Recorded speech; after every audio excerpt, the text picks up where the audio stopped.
Hello everyone, welcome to my channel NK education. मेरे YouTube channel पर आप सभी का बहुत बहुत स्वागत है।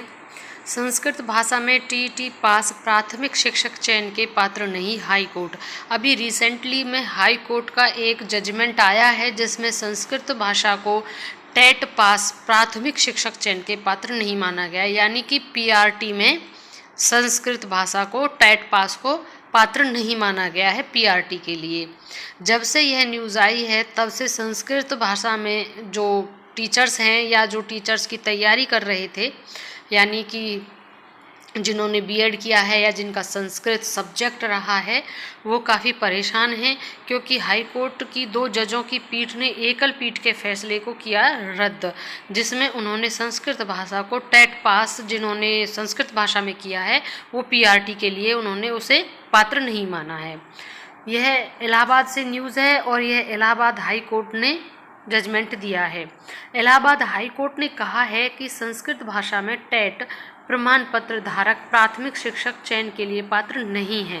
न्यायमूर्ति मनोज कुमार गुप्ता व न्यायमूर्ति डी रमेश की खंडपीठ ने फैसला सुनाते हुए एकल पीठ के आदेश को रद्द कर दिया।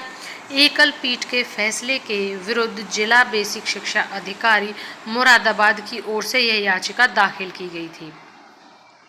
यानी बीएसए ने यह दाखिला जो याचिका थी वह दाखिल की थी, और यह याचिका उनका कहना था कि उत्तर प्रदेश बेसिक शिक्षा परिषद के अधीन संचालित प्राथमिक विद्यालयों में सहायक शिक्षक पद के लिए न्यूनतम योग्यता में संस्कृत विषय से टीईटी उत्तीर्ण को नहीं रखा गया था।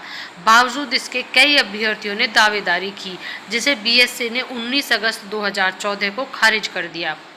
इसके खिलाफ हाई कोर्ट पहुंचे महेंद्र व उन अन्य को एकल पीठ ने 14 मार्च 2023 को बड़ी राहत देते हुए बीएसए के फैसले को खारिज कर दिया।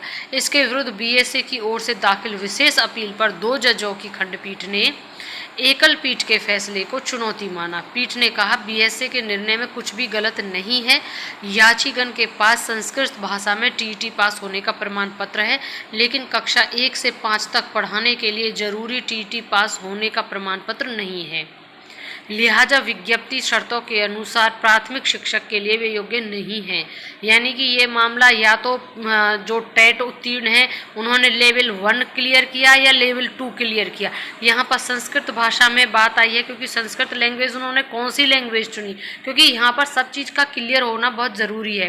एक तो टेट में लैंग्वेज होती है कि आपको कौन सी लैंग्वेज सिलेक्ट करनी है, एक होता है जब आप टीजीटी पोस्ट के लिए जब अप्लाई करते हैं तो जो आपका बीएड में कॉम्बिनेशन होता है वही आपका टीचिंग सब्जेक्ट के आधार पर आपको टेट क्लियर करना होता है। जैसे मान लीजिए कि एसएसटी और इंग्लिश का कॉम्बिनेशन है, तो आप अगर टेट भरेंगे तो आपका सोशल स्टडीज़ में जाएगा, काउंट होगा वो सोशल स्टडीज़ में।